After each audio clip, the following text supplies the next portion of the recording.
नमस्कार दोस्तों, मैं अंकुर उपाध्याय स्वागत करता हूं आप सभी का आपके अपने YouTube channel share market analysis में।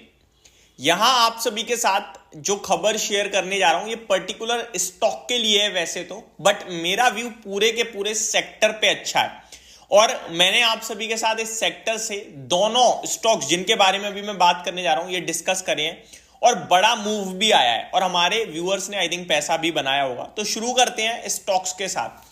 तो आप सभी को पता है अगर केमिकल की बात हो रही है तो मैं आरती इंडस्ट्रीज की बात तो करूंगा ही करूंगा।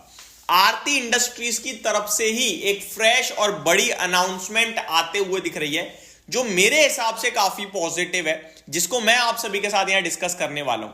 एंड सेकेंड थिंग, फेयरकेम ऑर्गेनिक्स, ये स्टॉक मैंने फ्राइडे थर्सडे को ही आप सभी के साथ डिस्कस किया था और आज बाजार की उठापटक में 5.5% का मूव दे रहा है।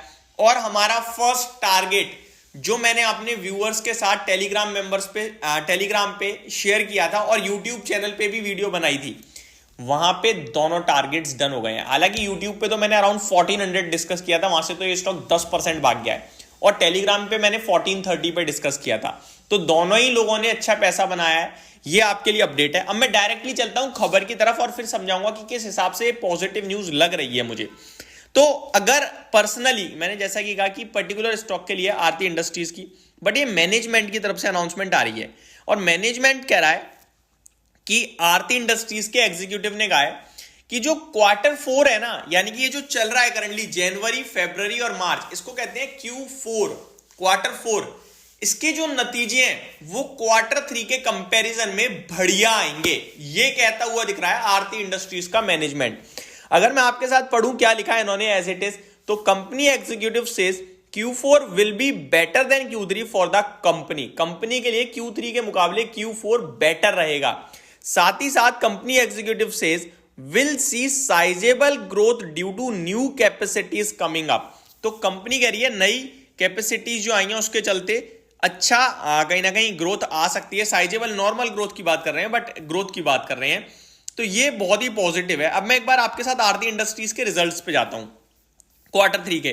तो Q3 में रेवेन्यू 1732 करोड़ का था, जो कि देखोगे तो year on year basis and quarter दोनों जगह बढ़कर आया था। अब अगर मैं आगे ऑपरेटिंग प्रॉफिट मार्जिन की बात करूं, वो हालांकि थोड़े कमी थे, 15% पे थे, जो कि साल दर साल और क्वार्टर घटकर आए थे, दोनों जगह ही थोड़ा थोड़ा। नेट प्रॉफिट में इजाफा था, 124 करोड़ का मुनाफा कंपनी ने क्लॉक करा था, जो कि क्वार्टर बढ़कर आया था और ईयर ऑन ईयर बेसिस पे थोड़ा सा गिरा था। तो अब मैं इस क्वार्टर से अगर बेटर मान के चल रहा हूं, तो मेरी लास्ट क्वार्टर Q3 में 1732 करोड़ की सेल थी, तो अगर बेटर बोल रहा हूं तो मोर देन 750 करोड़ की सेल आएगी, जो कि अगर आप कंपेयर करेंगे तो वो आपके लिए क्वार्टर और ईयर ऑन ईयर बेसिस पे काफी बढ़िया जंप होगा। मार्जिन में अगर 1 से 2% का भी जंप आ गया, 17% पे आ गया, तो margin quarter year on year basis पे काफी शानदार हो जाएंगे। और अगर नेट प्रॉफिट की बात करूं तो फिर तो उसमें कहने क्या है भाई साहब, अगर जंप आ गया तो, क्योंकि फिर तो आपके लिए मतलब सुपर नंबर हो जाएंगे, एक तरीके से देखने वाली बात यह है। तो मेरे को लगता है केमिकल के लिए आउटलुक अच्छा दे रही है कंपनी, अपनी कंपनी के लिए दे रही है हालांकि पर्टिकुलरली, बट मेरे को लगता है पूरे के पूरे सेक्टर पे आपको ध्यान में रखना है, चाहे फिर वो आरती इंडस्ट्रीज हो, SRF हो, दीपक नाइट्राइट हो या आपका फेयरकेम ऑर्गेनिक्स, बट ये तो भाग गया अभी, बट वैल्यूएशन टर्म्स में आज भी फेयरकेम ऑर्गेनिक्स इन सब में सबसे सस्ता दिखता है। तो ये सारी चीजें आपको डेफिनेटली रडार पे रखनी है। और एक चीज तो क्रिस्टल क्लियर हो चुकी है, अब साफ हो चुकी है, वो ये कि निवेशकों को बेचना नहीं है, ये नहीं सोचना कि बढ़ गया है शेयर। अब देखो बाजार है भाई, बाजार में उठापटक तो चलती रही है, वो आपका शेयर हर दिन हाई लगाए ये तो पॉसिबल नहीं है। आरती इंडस्ट्री रिसेंटली मोर देन 700 का भाव दिखा के आया हुआ है आपको और अभी 672 ट्रेड कर रहा है। तो आपको क्या है, होल्ड करने की कैपेसिटी होनी चाहिए। अगर आपको बड़ा पैसा बनाना है तो होल्डिंग पावर बहुत इंपॉर्टेंट होती है।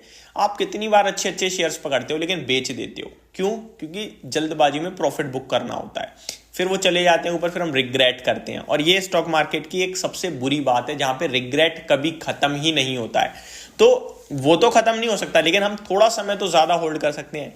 कभी कभार इस बीच में प्रॉफिट छूट भी जाता है, लेकिन आपको ये समझना है कि मेरे को बड़ा पैसा बनाना है निवेश करके, तो मेरे को कभी कभार छोटा प्रॉफिट छोड़ना होगा बड़े प्रॉफिट पाने के लिए। और अगर ट्रेड कर रहे हो तो फिर तो रिग्रेट का मतलब ही नहीं बनता, आपका जो लेवल है उस लेवल पे आया और निकालो, दैट्स इट। बट मेरे को लगता है ऐसे स्टॉक में होल्डिंग पावर होनी चाहिए और आपको होल्ड करके चलना चाहिए, जो कि आपके लिए बहुत पॉजिटिव रहेगा। और अगर कोई फ्रेश एंट्री की सोच रहा है तो अभी 673 खड़ा है आरती इंडस्ट्री। अगर ये गिरकर 740 720 सॉरी 620 640 होता है तो मजा आएगा लेने लायक, क्योंकि वैल्यूएशन अभी थोड़ी स्ट्रेच हो गए हैं, 56 के पीई पे आ गया है, महंगा हो गया है। रिजल्ट्स अच्छे आएंगे तो वैल्यूएशन कम होंगे, बट स्टॉक का भाव अगर मैं नीचे ले लूंगा तो मेरे लिए दो पॉजिटिव हो जाएंगे, एक तो वैल्यूएशन भी नीचे मिल गए मेरे को और अगली बार रिजल्ट्स भी अच्छे आ गए। तो ये सारी चीजें हालांकि सोचने में अच्छी लगती हैं, बट बाजार की करेक्शन में कुछ भी हो सकता है। तो आप रडार पे रखिए, वॉच लिस्ट में लगाइए, और जिनके पास है वो जल्दबाजी में प्रॉफिट बुक मत करना। तो ये मेरी तरफ से आपके लिए एक अपडेटेड वीडियो थी। होप आपको सारी चीजें समझ में आई होंगी। Thank you so much for watching this video. Have a great day guys.